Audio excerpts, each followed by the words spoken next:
Yes, welcome to the Shelter FootyCast live from BackChat Studios. Derby week done and dusted. What a ripping game that was. Had a ball there working the game on Saturday night. Just absolutely beautiful. Kicked it off beautifully with the Matildas. My vibe and feelings and emotions were at sky high. Couldn't have been happier.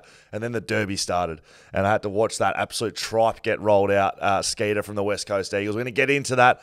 How's your weekend, Skeeter? Right, hello, Schoey. Good to be here. Got my Hogan's Heroes jacket on, which I know... Is this the jacket? Yeah, there's nothing wrong with this. It's just quite designer. But anyway, to our correspondent, I've just brought it on for you for a bit of humour. What sort of label? What is it? I don't know, but it's got... Go Boss, a bit of Prada. They've got a lot of buttons on the inside, which means it must be expensive. I wore it to Manchester. Thanks to Channel 7 for giving me this. Is that the deep giveaway? Buttons on the inside. I think so. Means expensive. So. Yes, exactly. What are those buttons for on the inside? How many? I saw a few. I have no idea. There's a lot of stuff happening in there, but anyway, it disguises a fat body. End of the day, yes, the Derby was crap. The Matildas were good. What do you know about Mackenzie Arnold before Saturday night? She's a brick. Oh, before it. Before it. No, not a lot. But I know she's a brick wall, mate. Exactly. She looks exactly like a brick wall. Exactly. What a performance. What a night. And look, I cannot believe the atmosphere that it created at the ground at Optus, albeit it wasn't full at the time. But yeah, that was outstanding.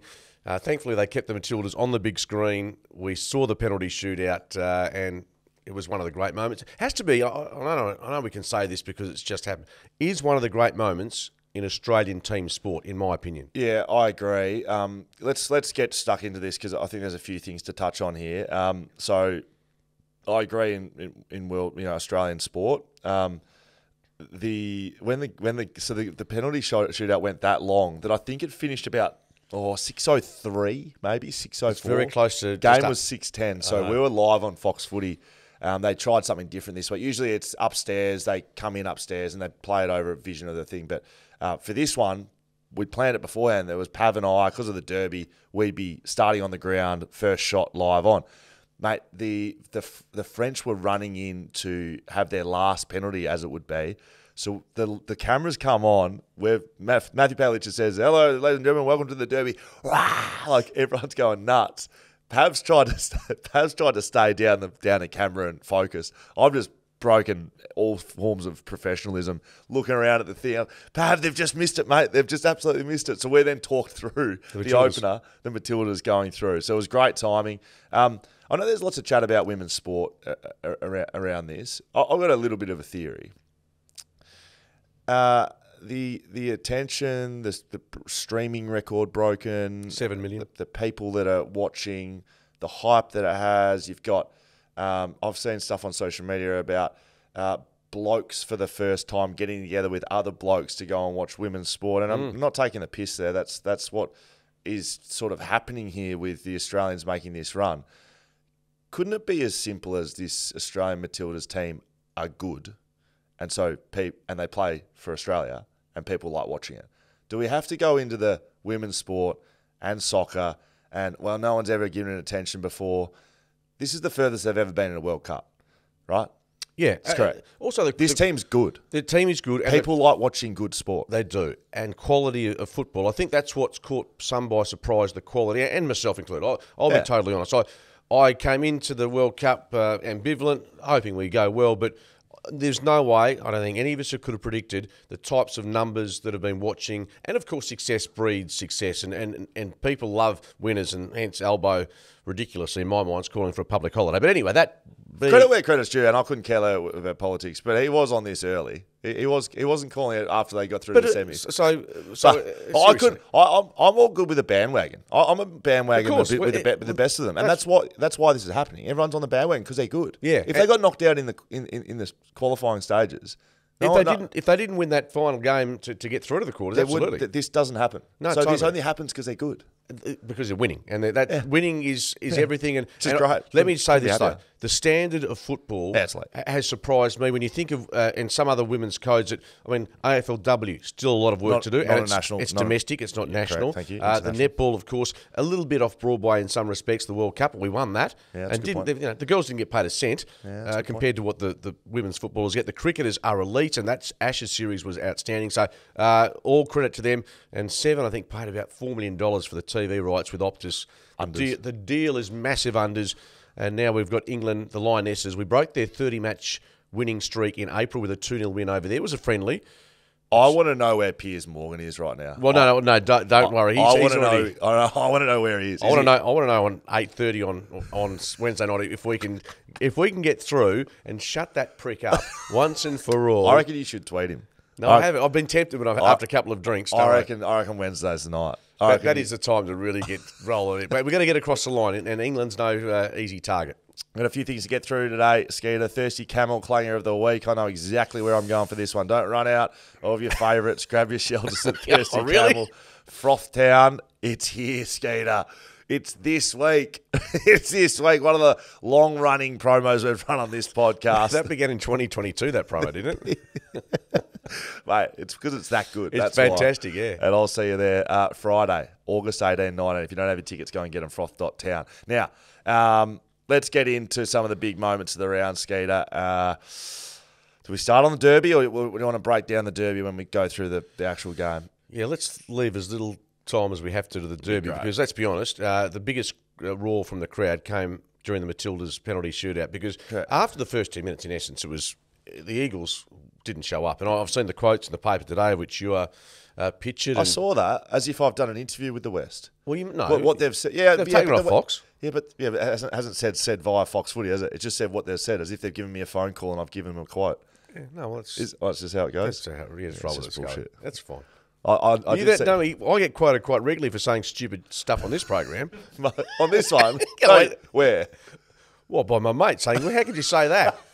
Well, young blokes coming up to me. Anyway. It was a star-studded line-up in the West. It was Glenn Jakovic, Premiership, it was Eagles hero, Will Schofield, Premiership player, Mark Murphy, and then it was like a Sue Van Gisborne fan. A fan from nowhere. They've obviously found some random walking out after having 64 shelters. Let's see if we can No, they haven't found anyone, mate. They're just pulling it off social media. Oh, it's just off Twitter, is it? Yeah, okay. Correct. Can I just do one shout-out to Jacko? I love him dearly. Yes. But we're sitting there after the Matildas have won, and he's giving me score updates from the other game between England and Colombia. Right. And he's going, here we go. It's 2-1 Colombia, approaching full time. They did this for about 45 minutes and it's a huge shock. This is live. Huge shock here coming up. Colombia, England, could they be knocked out? And then he's giving another update. He goes, 93 minutes in. Hang on, I've got that wrong. It's England 2, Colombia 1. And of course, he was looking at it the wrong way. He's looking at the wrong way. So I think his sister gave him the wrong info. So I said, mate, if you've got any connections with Colombia, hopefully you don't, you're in all sorts of trouble. Was Jacko strong on the radio coverage about the Derby, about West Coast? Not as strong as perhaps you have been since, but he's been stronger this year, which suggests that he's probably getting used to that type of loss. Anything else we can cover from the round? Carlton are absolutely sizzling. I will say that. Yeah, that's a big win for them. Big win, Melbourne. Controversial win perhaps. Now I haven't seen the vision close enough. I've seen it. Are we happy with the goal review technology? Well, no, we're not. Because and we happy. I think Caleb Marchbank. Look, he said he touched it, so I'm not going to say he's a liar. And he's a backman. But so the honourable. Honourable way. What do you mean? Have you ever heard a backman lie about anything? I mean, even Justin Lena. Have you ever seen a free kick given against a backman that was correct? And they thought that was incorrect. Yeah, and batsmen they never say I nicked it. But yeah, look, Carlton flying, going beautifully. The other takeaways, Collingwood's win was brave. We'll go through that, but the top 8 still has some twists and turns, I believe, with 2 rounds remaining. Absolutely, there is. Sydney has St Kilda made finals? I think so. I mean, their percentage is good. Their game clear of 8th, so they'd have to lose both, and Bulldogs win both, Essendon win both, GWS win both. Geelong's obviously in the mix. They've got a St Kilda this week. So, I mean, it is possible they don't, but you'd rather be in their shoes than someone outside the 8. Adelaide probably can't make it, but I guess technically they can. Richmond are done. Which isn't surprising to me. It's a great final finish to this year, Skeeter, and let's get into some of the games. Will Schofield, Mark Redding's Shelter FootyCast. Jaden. There we go. Chuck a couple of dollars in the fine jar there, Jaden. You get just mid-August, just the fatigue setting in. Jaden's starting to run out of petrol. I think he's just getting a little bit ahead of himself. Big head. I reckon he's a little bit happy with some of his work this week, I think. Yeah, we'll have to see. We're talking off-field stuff? Actually, something that I did want to touch on, that I did forget off the top. Yeah. On Thursday, someone wrote in, some numpty. About my Hogan's Well, Yost, that was a good email. Someone wrote in about me running my mouth about I was going to do a naked lap of Optus Stadium. Can you remember me ever saying that? I can't remember it. Yeah, correct. But someone's... Well, put it this way. They've messaged me, and I can't remember it. But I can't remember what we've said half the year. Yesterday. I don't think I said it. I can't recall you saying it. I actually stand by the fact West Coast win the wooden spoon, I'm happy to reveal I will do a naked lap of Optus Stadium. Yeah, with nothing on because I'll be naked. I'll do a naked lap. So that's it. Jaden, you are a genius. That is brilliant. And thanks for setting yourself up there, Schoey. Do you know what month he said that? So you don't remember it because I believe I said it to Merrick Watts. I don't think you went on with Watts. You were. No, I wasn't. So I did a bit of a one-on-one. It was an interview that we encased in. So you try to be a smart ass and try and match his humour, and it's backfired spectacularly. So I have said naked. What I haven't said is when I do this. So you empty stand, of course. Well, no, I mean, it could be this year, could be this year, could be next year, could be when. God forbid you the spirit of football, mate. The spirit of Mark Reddings is watching on, mate. It could be in 30 years. Yeah, well, then don't make stupid statements and not prepared to back it up. Oh, is that right? Is that right, Mark Reddings? Okay. Well. Just remember, I've got one on you. I'm going to leave it till late in the show, but I've got a beauty on you. Another one? Absolute beauty. Okay. Yeah, which you won't know it's coming, but that's okay. Do a drive-by. Okay. Okay, perfect. We had a good time at a function on Friday, though. We were very good form, you and I. Where was I? Oh, Friday lunch. Where was I thought you were talking about Friday night. No. Yeah, we did lunch Friday, yes. No, you were good. Like I say, you had Josh Kennedy, he's a suave-looking, intelligent man. He's understated. He's a champion of the game, intelligent, but he was just a bit understated, so I had to sort of rev it up. Get a bit rogue. Yeah, no, it's good. Good afternoon. Fremantle defeat West Coast by 101 points. That's a good game, isn't it, West Coast? 75 points, the biggest margin before this one, 101. They get done by the 100 points the fifth time this year. Collingwood had been done by 100 points seven times in the history of their football club, I believe. West Coast 5 this year. Biggest loss ever v Freo. Lowest ever score v Freo. 17 consecutive goals by the Dockers after... And this is all against the... What are they on? They're 14th on the ladder now. They climbed all the way up from 15th. You know, I label that as the worst performance of the year from the West Coast Eagles. They've lost to Hawthorn by over 100 down in Tassie, but they were decimated by injury that time around, and it just sort of started kicking in. They lost to Carlton by 100.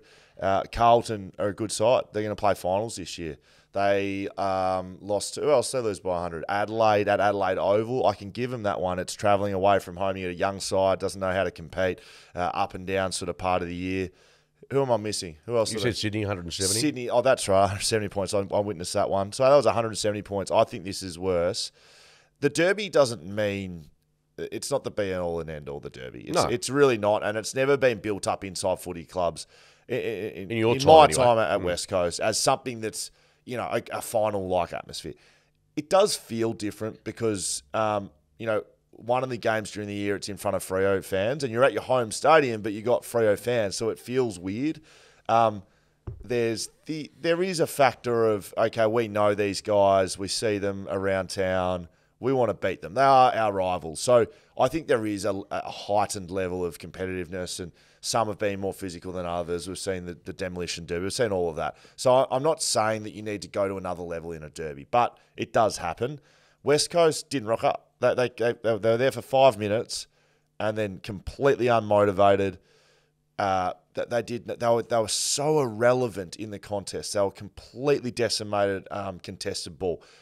This Fremantle side that cannot transition the footy just did what they liked. They literally just chipped around, walked. They were witches' hats. You know the Essendon game we watched Essendon play? West Coast were far worse than them. There wasn't a winner at a position. I don't think there was one player where I walked away from West Coast thinking, you know what, he probably beat his man and won the position. I don't think there was one, and that's the worst loss I've seen this year from West Coast by a fairly long way. Well, that's a big statement. Any disagreements? No, it's hard to argue. Mind you, there's a batch of performances in there which means that the 2 steps forward taken by the Eagles after the win over North, the competitive performance against Essendon, and of course that harbours well for Adam Simpson's future. And of course Nizzy came out and he was speaking over the past week or so about the plans in place.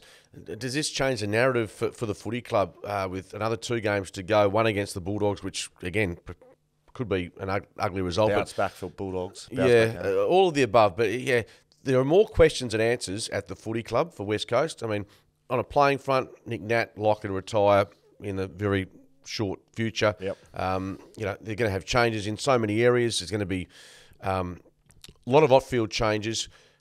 I still think that Trevor Nisbet will be there for 2024. Unless you got a better option than Trevor Nisbet, he'll be there. And I've said that before. Like, you can't just sack the CEO because the team's not going well. You need a better replacement. Maybe they do. I don't know. Well, I think the next CEO will be internal. I think it'll be external. Okay. I don't think.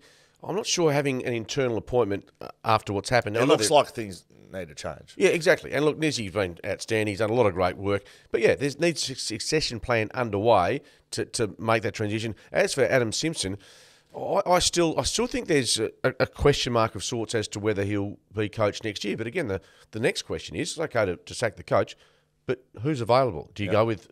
Maybe they should have flown to the Amalfi Coast, had a chat with Damon Hardwick, with old mate Mark Evans. Yeah, possibly. Maybe they did. The other option is, when you're talking coaches, Craig McRae's been a great example of picking the right development coach. You need the best development coach, I think, in the country at the moment. Well, this side needs to develop, doesn't it? Yeah, and this is, they're talking the next 2, 3, 4 years. So, yeah, look, but on the weekend, look, it's hard to find any positives. I mean, Liam Duggan, I think, tried really hard. Yep. Tim Kelly was okay at times. No, sorry. I watched Tim, and I think I've been pretty fair on Tim Kelly this year. Like, I think he was leading the best and fairest at the start of the year. Tim was pretty non-competitive from a defensive point of view as a midfielder, and that's not his strength either. But I watched him for fair parts. Not a lot of second, third efforts. And that was not just Tim. That was the midfield. That summed up what they did as a midfield.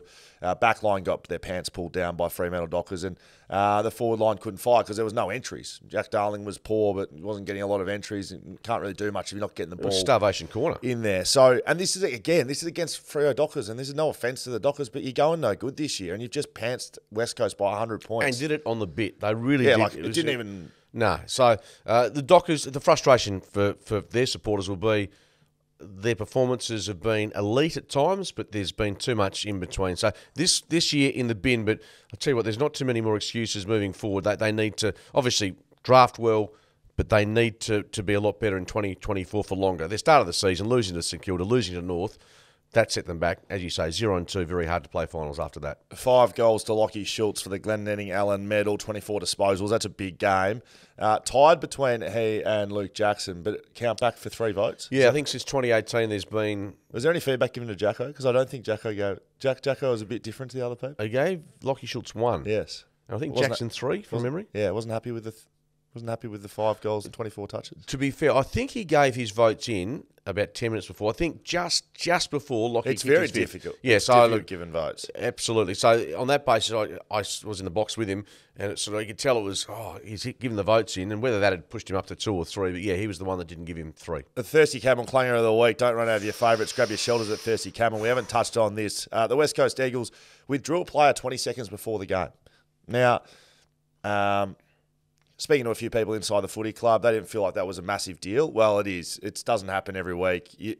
Players don't warm up. I think probably in my whole career it happened about 3 times maybe, and I'm making that up. I remember one in particular. Bo Waters did his calf in the warm-up. Yeah, he literally did it in the warm-up. Yep, Subiaco far end. I remember it happening. I was on him, and he did his calf. And so someone was up in the stands. Can't remember exactly who it was. Just be careful putting your head out there, Nick, just in case. Just nice and slow. Yeah, you can go out there, mate. Go. It's a couple of wild dogs. Yeah, if we don't see you again, it was nice to see you, mate. But Bo Waters, I remember. I don't remember any others, but I'm sure there was probably 2 or 3 more. Go back to who was that? This was during COVID times when the Eagles had Aaron Black over there in Melbourne, and they had to bring down. I think Declan Mountford came down late in a lift because he was rushed on as an emergency. I forget who the player was, but there was a late change there. But you're right, they are very, very rare. So this involved a case of Brady Hoff, who had been ill for. When I say ill, he's obviously uses Ventolin for asthmatic purposes. Yeah, I think he's been sick all week. Yeah, so he was in, if not in doubt, he was certainly on a watch setup. But the concern was from the doctors, and this happened obviously very late in the piece, that he'd taken too much dosage, correct? Yeah, so my understanding is there'd be certain thresholds, because there's a steroid, like it's a puffer Ventolin that goes in, and if you have a prescription and it's legal, you can take them, but there is a limit. Yeah, there is a limit. You can't have 50 puffs of your puffer because it's performance enhancing, but you can have it within a certain range to, for your health. My understanding is he had too many. The doctors asked him, and he was just honest about it, and they couldn't play him because if a drug tester rocks up afterwards from ASADA and you test positive for whatever that steroid is because you've gone over the threshold, you're out for 2 or 3 years. So can you just explain to me, when it comes to the doctors, would they have asked him that question like when he's out in the ground during the warm-up or before then? So I don't know what would have happened, but I assume, this is an assumption only, Brady goes to a doctor, with 2 minutes to go in the warm-up, can I have a puff of my puffer? And the doctor might have gone, how many have you had today? Because the docs know what the threshold is. Mm-hmm. He might have just gone, I've had 15. I've been trying to clear myself up. Yep. And then the doc would have gone into panic mode. What do you mean you've had 15? Yeah, blah, blah, blah. And then... Well, potentially, he gets tested after the game if he is over the limit. And then he's done for 2-3 years. There's no I didn't know. You don't get to do that. No, you don't, and fair enough as well. So let's just play, despite, there's been a lot of criticism, despite all that, I think the doctor's move was absolutely 100% spot on. Great credit to the West Coast Eagles. It could have been an absolute disaster. Exactly right, mate. So massive tick from the medical staff and probably from the club, to be honest, to make it happen so quickly, because it's absolute mayhem down on the bench at that stage of the game. If you've got to pull, take something out of the game, Jack Williams wouldn't have been sitting in his gear. He would have been in the players' lounge that watches over in normal kit. So I saw footage of him warming up halfway through the first quarter because he just wouldn't have known. Gold as. So I think all of that, it's actually a credit to the club how they did it. Look, I was working on the boundary. I don't think all of that was handled very well from the footy club. From an in and out perspective, transparency, from a transparency perspective, everyone was pretending like they didn't know what had happened, and they want to control the messaging. And look, I think that's a bit of a summary over the whole year. They've tried to control a lot of the messaging. Maybe just put out what's going on, and people can get on and deal with it. It's not a big deal. That's not a big deal, that story, to me. Is it? Is it a big deal to you? I don't think that's a big deal. I think it's a great save. Yeah, and look, whether it's Hoff should have known and had better education as to what he can and can't take. Maybe. Either way, bottom line is, it could have been a young kid's career sliced in half because of something silly. So, yeah, I know I'm a journo. So I always think, particularly in modern times, footy clubs, not just the Eagles here, but trying to hide things on a regular basis, or not just come out and say, this is what happened, own it. Now, whether you've made a mistake or not, even Ross Glendenning came out on Friday and said at the luncheon, I got it wrong. And guess what? People, not say they love it, they go, oh, people do love it. They move on. It's honesty. I bet this isn't the first time I've spoken about this on this podcast. If you just say what's going on, it leaves grubs like you and I in the media, Skeeter, very little to talk about, because it's just, I'll talk about myself. I'm a grub. You're a esteemed member of Hogan's Heroes. We can't pick something apart if it's the truth.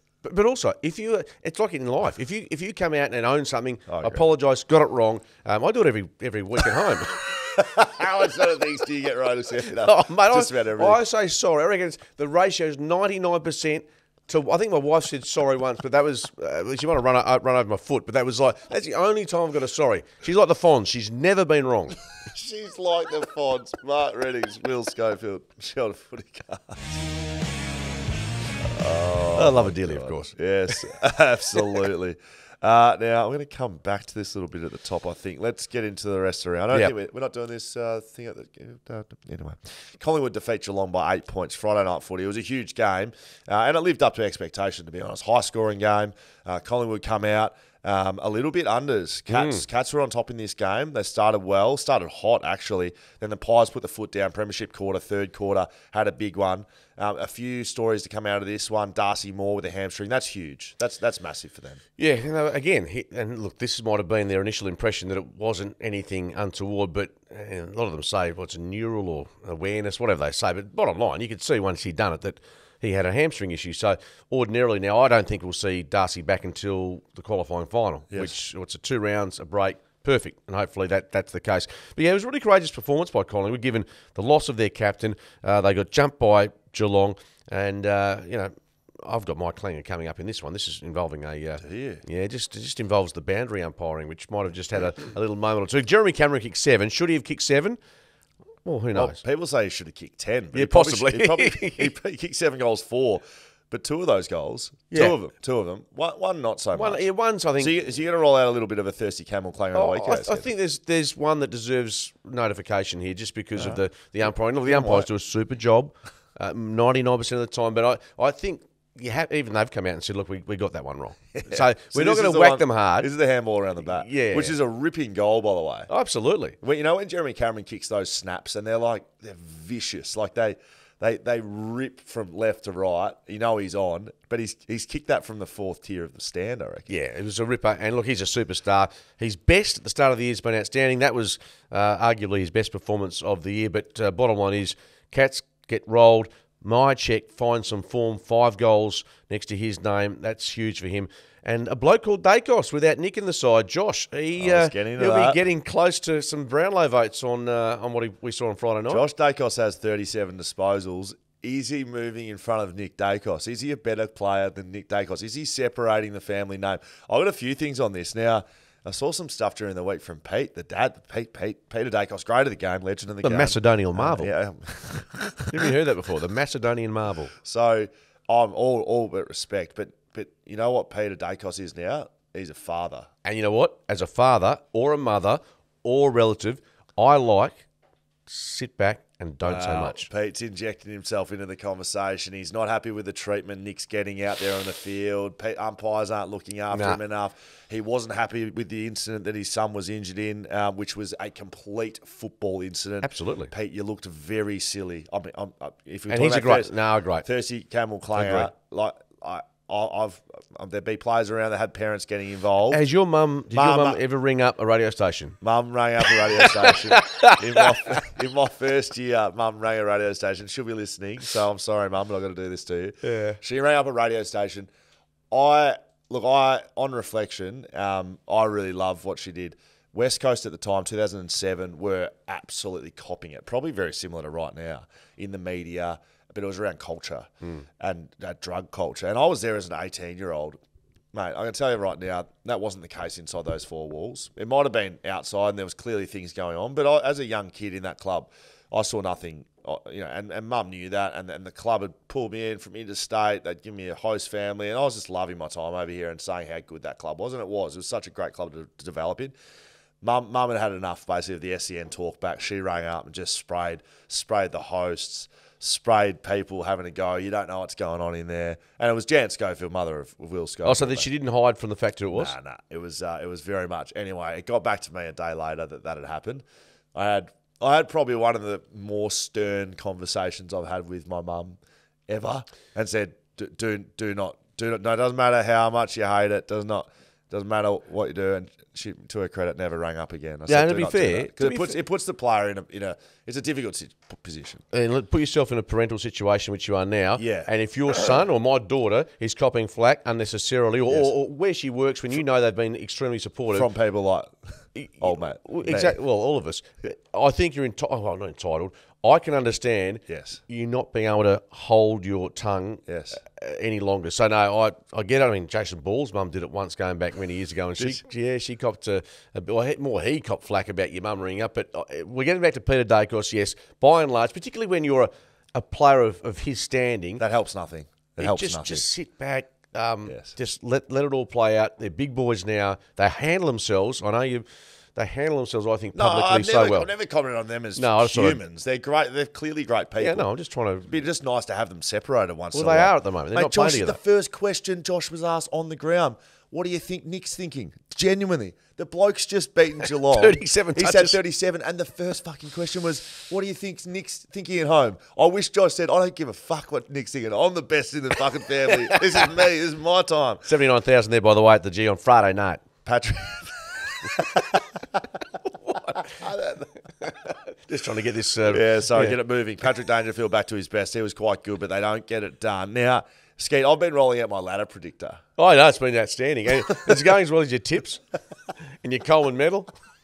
Hey, not dead yet. I know you're not. Don't. $1.36, Charlie Curnow. But you've got 2 big games, and I've got my money where my mouth Sydney, is. and you've also got the West Coast Eagles, who could concede 53 goals in round 24. That's correct. Well, he's Shannon Hearn and Luke Shuey's last game. Yeah, and Mark Reddings is backing in the unbackable favourite. I haven't backed anyone in. You're just declared someone as certainty. Well, someone's put 10,000 simulations of the final 2 rounds using probabilities off betting sites, off past results, off injuries. There probably is not a more comprehensive list of what will happen for finals coming forward, right? 10,000 simulations. So, look, machinations. Just chucked it into a big simulator skate, run them through. So, Gran Turismo, Collingwood, Port Adelaide, Melbourne, Brisbane are 100% chance of making it. No matter what happens, they could all lose. Everyone else could win every game. They will make it regardless. Carlton are a 99.4% chance of making finals with all different simulations. Ski, you're getting the simulations. I've worked at 99%. Does this help you when I do this with my body and my arms? St Kilda, 76% chance. The Bulldogs, 73% chance. Sydney, right, are 8th. They are 65% chance. And then it drops right away. Geelong have a 26% chance of making it. GWS has 24% chance. Adelaide, 22. Essendon, 11. And then no one else has a chance of making it. Everyone else is 0, including West Coast. So what you said after 2 minutes is that the top 8's going to stay the same, essentially. Well, is Sydney in the 8 right now? I'm giving you probability. I'm giving you probability, Skate. So you just said outside the top 8, the percentage has dropped to about 20%. Yeah, that's right. Which is what we sort of can see. That, yeah, anyway. Did you run the simulations? I've run no simulations. What have you run? I've just looking my eye over the ladder. That's all I look at. Essendon defeat North Melbourne by 9 points in Ben Cunnington's farewell. They let him go in style, I reckon. He kicked 2 goals. He had a really good game, and it looked like that really, they lifted. They don't get a win. It's their 19th in a row, their worst since 1932, that streak, which is quite a long time ago, Skeeter. Yeah, and they're sort of thinking, I think the Eagles aren't going to be winning a game. North Melbourne, did they want to win the game? Probably for Ben, but that result, again, a bit like the previous week with the Eagles and Essendon. They were very competitive for a long time. They lose by 9. They did enough to show Ben Cunnington the respect he deserves, and Essendon get away with a win and keep their slim final chances alive. Their, as a percentage outside the 8. I reckon they've played their best footy, though, for the year, the Bombers. Just a gut feeling that they're probably just running out of petrol. Yeah, I don't think they're making finals, but it was good to see them get up for a champion of their club. Nick Martin's a gun. He kicked 3, had 32. That's a big game, and it's someone who slipped under the eyes of everyone over here in the West Australian boy. Yeah, well, the trained at the Eagles, didn't he, for some time, or over the summer, going back a couple of years, and his first game, probably the most memorable first game I can recall. I think he had 37 and kicked 5 or something. Yeah, he's a big-time player, and we like what he's doing on the field. Just one last thing on this game. LDU, he's a freak. He had 28, kick 1, but the way he plays, I reckon he's got a Brownlow in him. If North can get their club up and going in 2, 3, 4, 5 years, he'll be their best player, and the way he plays is like all Australian, best and fairest Brownlow type player. Agree, disagree? No, I agree with that, and also point out that Nick Larkey with 5 goals has 56 for the year. They have won 2 games of football. To kick 56, and bear in mind, that's gone close to winning the Coleman medal in the last couple of years. Yes. That's huge. And so, not saying in a better side, but gee, if he's committed long term, which I think he is. How many does Oscar Allen kick? Oscar Allen has 46 goals, which is, again, not a good effort. It's a very good effort. Time to put him on ice, though, don't you think? Well, he's banged up. He's hurt his elbow. Yeah, he's banged up. He's got both shoulders. But you know what? A bit like I'm told Luke Shuey wants to play this week against the Bulldogs, but there's no way you're going to be playing him. No, totally. Do you play? We'll tell you right now on the Shelter FootyCast, he's not playing. No, he won't. No, I mean, him and Hearn aren't playing this week. Shouldn't play Oscar Allen either. So, yeah, but Oscar Allen, as a player, I don't know. You tell me. Do you think Oscar Allen, we've sort of veered away, he'd want to play in the last round again? Yes. For the 2 retiring? But give him a rest this week. Yes. What's to be gained? 100% agree. Sydney defeat Gold Coast by 24 points. Sydney in the 8 for the first time since round 5. So and they are coming. They are playing some good footy. They're on a bit of a roll. They've got 5 in a row. Yeah, 5 in a row, and they've got a nice mix of goal kickers. Hayward, McDonald. So this is the thing you're banging on with. Yeah, Buddy. I know the Buddy thing. Moved on from that. You've retired him, but the spread of goal kickers is important, and I think that was always going to be the case. Not saying it's beneficial, but and also their goal kicking accuracy, 18-6. It's been a bit of a trend. They've been really, and quite often, if you can have your radar on. You're going to win most games if you lose. They was it a draw or lost? Was it Richmond at the SCG? Tom Hickey missed about 3 goals. Oh, they lost to Richmond. I remember I was flying back from Paris. I saw the plane on the plane. Just like sliding those in, don't you? Yeah, no, well, I've got nothing. I'm stuck here. Oh, but wee. Anyway, yeah. Once again, the Gold Coast Suns, look. Irrelevant. Well, relevant away from home. That's what we do. They're irrelevant this year, mate. Where are they going to finish? What are they going to be, 13th, 14th? I'm shocked. 15th at the moment. They've changed their coast. They're 15th. They've lost 2 in a row. They are the most irrelevant football club. You couldn't name their top 10 best players. That hasn't changed. Bringing in Damien Hardwick isn't going to change that in the short term, in my opinion. I don't think they've got the cattle right now. They've got some players, but they've they got don't have players. enough. They've got Rowell, Witts, Miller. They've got and your King. Your team is not. Your team is not your best 10. It's your bottom. Every team in the competition has 10 good players, and I don't think Gold Coast has. But even if they did, it's their bottom 12 on the field, which is really letting them down. And although they need a developer, Damien Hardwick's a great coach, premiership coach. He's been a developer, but can he go back to the well? Because it's not like rocking up at Richmond this offseason. It's rocking up at the Gold Coast Suns. They've been the most irrelevant football club in the competition and for a long culture, time. you can talk about culture. They have got, and some of it is the environment they're in, but unfortunately, they need to turn the wheel pretty quickly here because there's a lot of money being poured into the Gold Coast Suns. I want them to go well. You want them to go well. The competition needs this team to do something because there's been so much money invested into it, and we haven't seen any fruits. That's a very good point. No fruit for us. Brisbane defeat Adelaide by 6 points. Another honourable loss for the Crows. They've been good this year, Adelaide, but this was my bottom up roughie of the week. Unfortunately, Adelaide to win up there. What was mine? I remember what mine was. I do. I think. Yeah, I think yours was the Suns. Oh.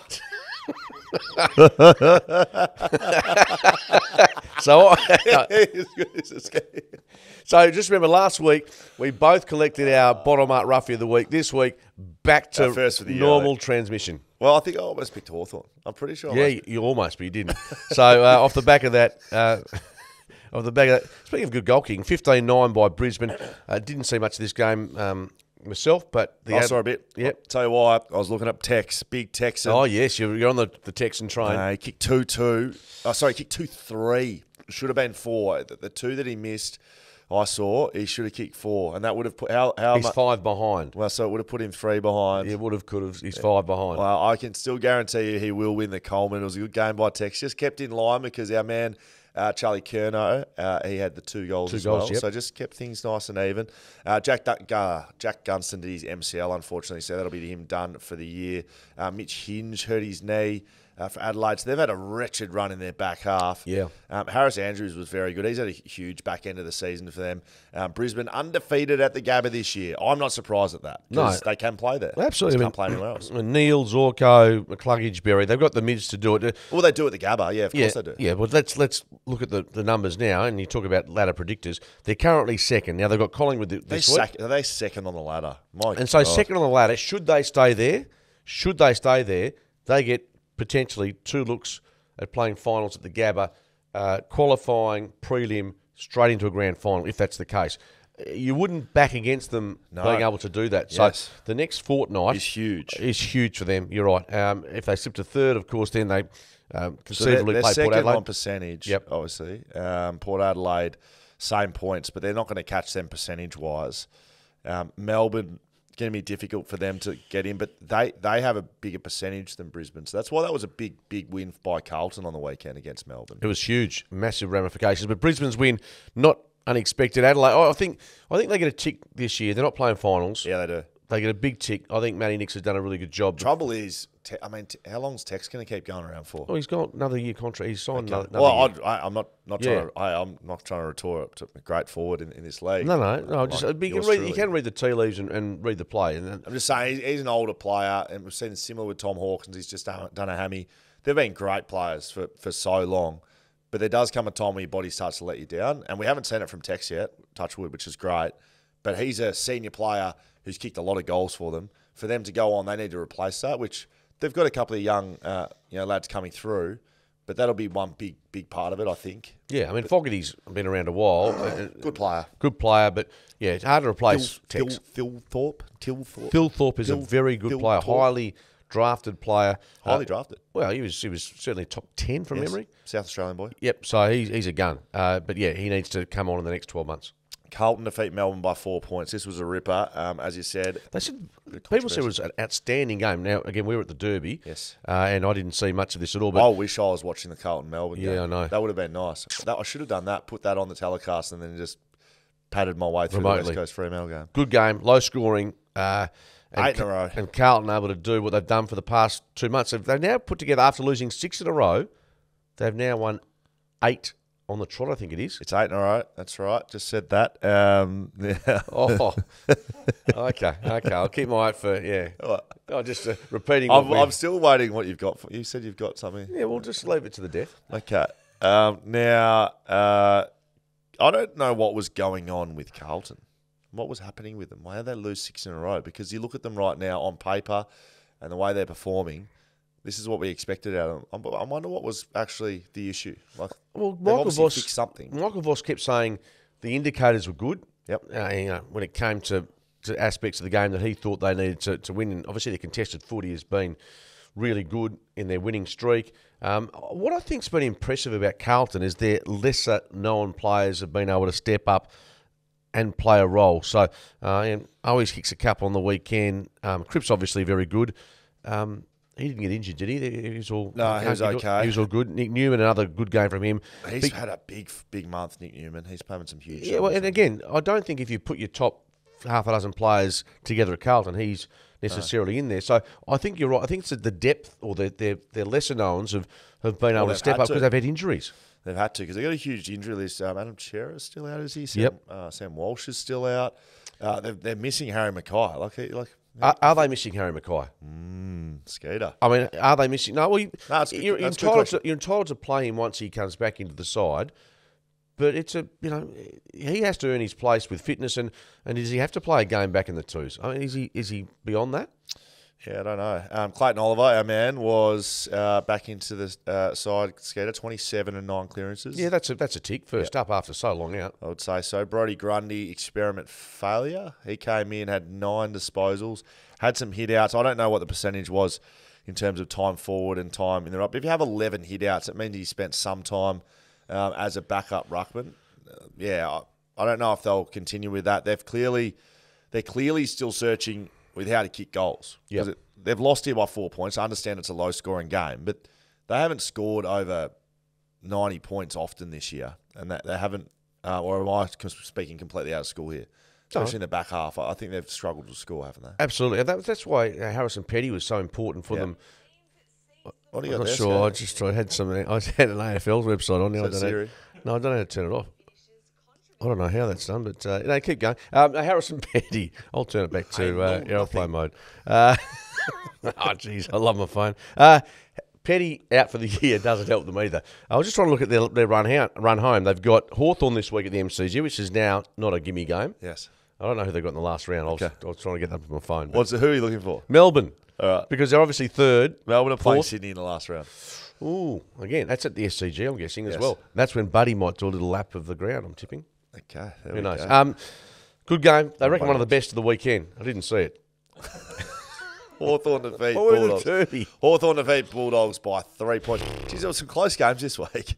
Carlton defeat Melbourne 4, Brisbane Adelaide 6, Essendon North 9, Collingwood Geelong 8, Hawthorn to Bulldogs 3. Yeah, that's what you want, isn't it? Good round of footy. Absolutely. And Hawthorn's win just validates exactly what you've been saying for a while about Sam Mitchell and the team he's developing.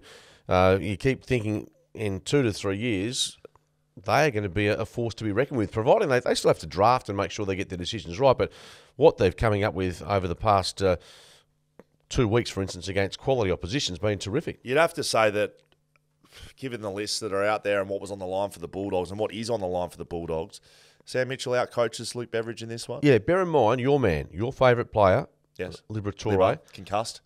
He's out next week as well. Yeah, so that this week's not so important, obviously, against the Eagles, with all due respect, but his absence yesterday, that may have been the difference because John Newcombe went off 40 disposals and a goal. That would have been his direct opponent. They're like for like, in and under, head to head. Jai Newcomb's big game is directly correlated to Libba not being out there. Can Hawthorn play finals next year? Of course they can. What have they won this year? They've won 7 matches. They've got to win another 5. Even if they don't win another one this year, they've got another 5 or 6 matches next year. Yeah, absolutely doable. Quick question for you.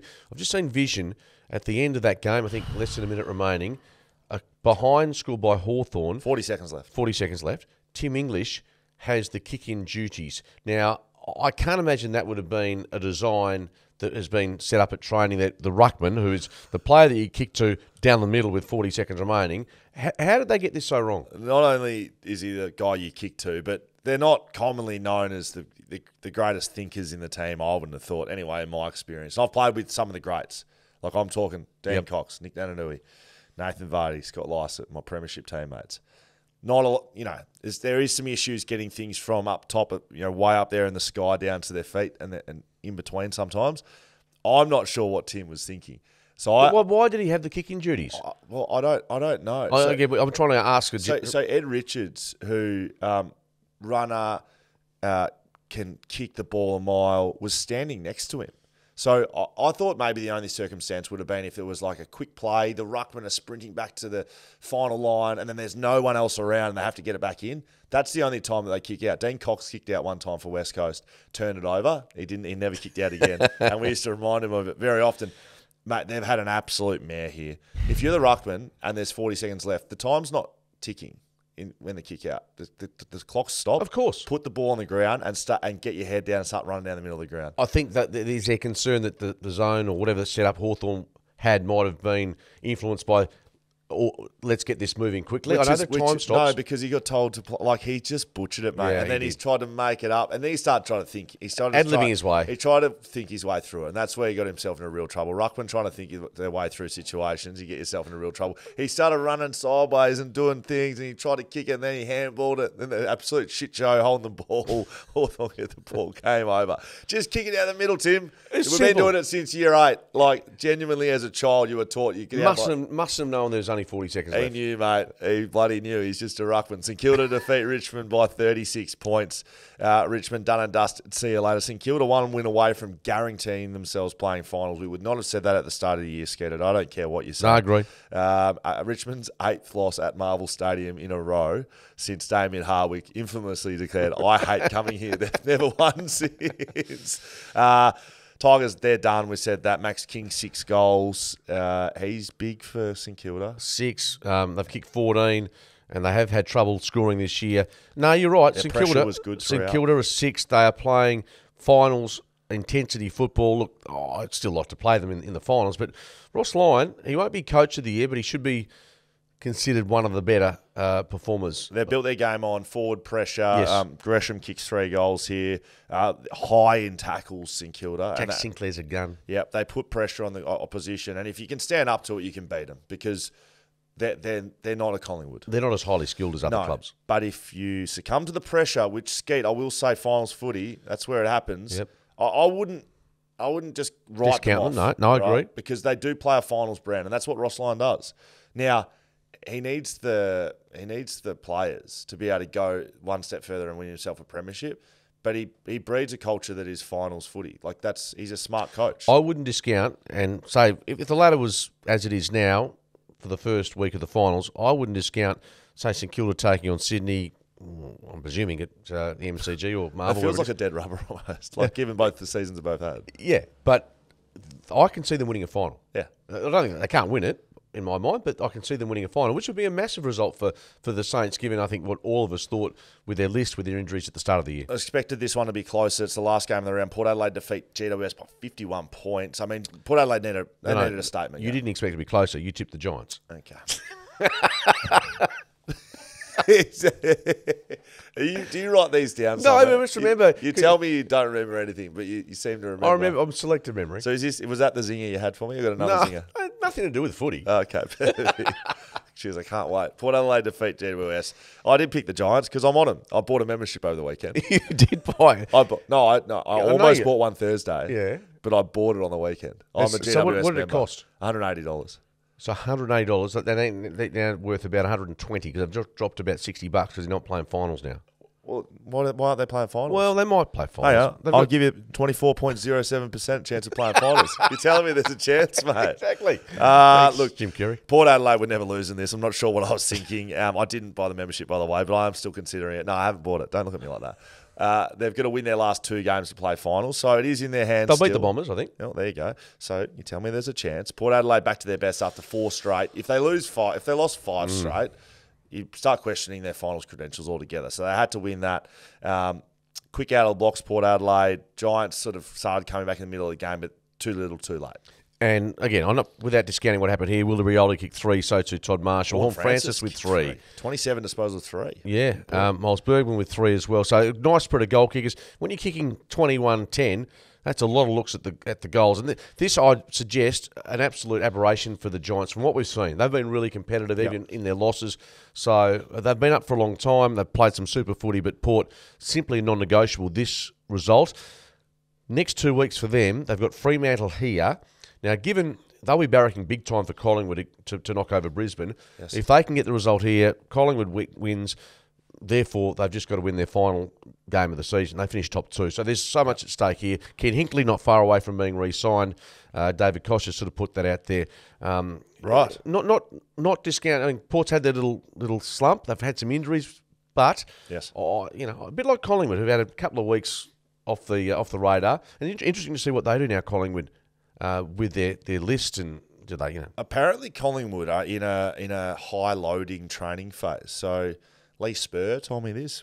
Not sure how much Spur he knows. Spur, I don't know.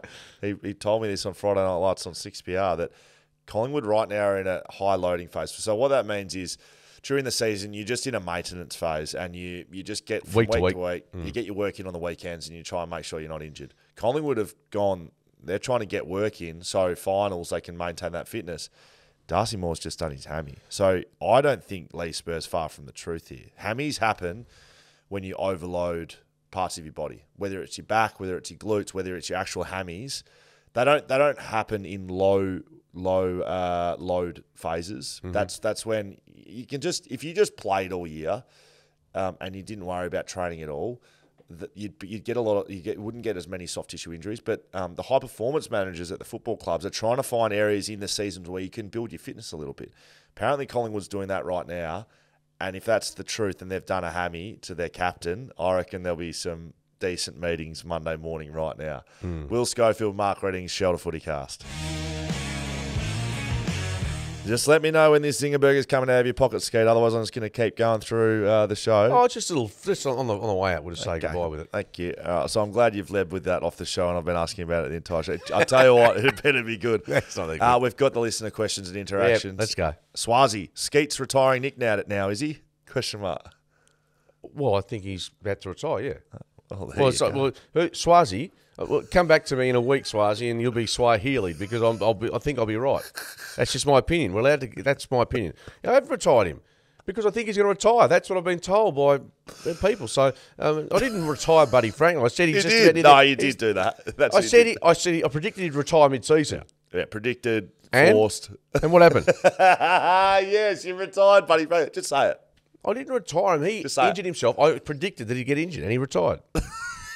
Yes, you did, Skater. Swazi, just watch this space. Bwood 2462. We've got the postcodes coming in here, Skater. Should the Eagles recruit another ruckman in the 25 to 29 age group in case we get injuries, e.g. Tom Hickey type player that we don't have to trade for? Do you think that would be a good idea? I don't mind. I think there's talk of a Nick Bryan. There's talk of lesser lights in the rucking realm in the AFL that they're looking at, which I don't have an issue with because Harry Barnett's still probably, a year or two away from really pressing for selection. Maybe next year. I don't know. I haven't seen enough of him this season. But I wouldn't be going crazy to get a recognised ruckman per se. Yes. I don't mind that idea. Guy4167 says, we spoke about Tom Papley last week in the punting podcast he has. Papley issue is deeper, lads. Has to do with the sponsorship for the Swans, sponsored by Gamble Aware. So there is some conflict not betting on AFL. However. Yeah, I've read that obviously he's. What do you think about that? If one of the club's major sponsors is, effectively don't gamble. Yes, and then you go and do a podcast. Which is in stark contrast to a lot of the AFL and AFL clubs. I mean, Sydney's gone out a bit of a limb, and particularly in Sydney where pokies are so prevalent. So if you do that, I can understand the controversy a little bit. Like at West Coast, for instance, if they had a, I don't know, Audi's one of their sponsors now, and then you did a Holden, deal. Or if you went and did a Holden podcast, Yeah. and their major sponsors Audi, Audi would be kicking and screaming like, "What's going on here? We're giving you $1 million, and you got one of your best players out there doing a podcast with our." Basically going against what we say. Yeah, totally. I get understand that. Yeah, it's like me with Kia Osborne Park doing something with another brand. I wouldn't do it. Do they work with Fleet Network powering the BackChat podcast? Or? No idea. Okay. Yeah, just thought I'd throw that in there. Last one, Skeeter. Daniel Jeffrey, 222. Will Schofield is facing the age-old crisis. What's more important? Harley Reid to the football club with pick one, or maintaining your dignity and not streaking around Optus Stadium? That's the one we'll finish on, Skate. Yeah, well, I will maintain that I never said when I'll do it. But I will also say that I'm a man of my word. So I'll find a way to appease the masses. And quickly, what was the first line of that question again? Just refresh me. Will Schofield is facing the age-old crisis. So, in my opinion, and this is where I'm going to leave us, Will Schofield is facing the age-old crisis of when he should go home or go out. Now, I've had some CCTV footage delivered to me of you after the NRL double header. Vision of you inside the hippie club at some very late hour. Now, you can deny, you can confirm, but a man in his 30s with 2 kids, I would expect you to be tucked away in bed, particularly when I'd asked him to come and have a drink with me at the shoe bar. He said, yeah, see you there. Hippie club 4 hours later, seen around 1:30, there's vision of you, may have been moving your body, in a dancing motion, but can you confirm or deny? Well, do you have the footage? I've seen the footage. That's all that matters. Do you confirm or deny? Thanks for your company. Bye for now. This has been another presentation of Tony Carroll's Nines Live Auto Sports. Go the Broncos. Thanks for your company. See you later. At least I went with my friends and you burnt us that night to go to the club. That is Mark Reddings. Oh, that is Mark Reddings leaving the same venue that I left with Jack's crackers stuffed into his pockets and then throwing the biscuits into the elevator. So I guess we can both say that we both had a bit of a mare after the NRL Grand Final skate. We did, indeed, and one of us will grow up at some stage. Shelter XBA X Factor goes to Shooter, Lockie Schultz, Glendenning Allen Medal. You can wash that down with a couple of BackChat ales, I reckon. What do you think, Skate? Nah, big call. He's a great man and deserved 5. Could have had 6. Shelter FootyCast. What happened? Well, I think there's a ball touched on the line. And were you watching that stage? No, it's checked right out. Shelter FootyCast. You can follow us on Instagram. FootyCast at shelterbrewing.com today. If you send us an email, Skeeter will be working on his behaviour when he's on the piss, and I probably will be too.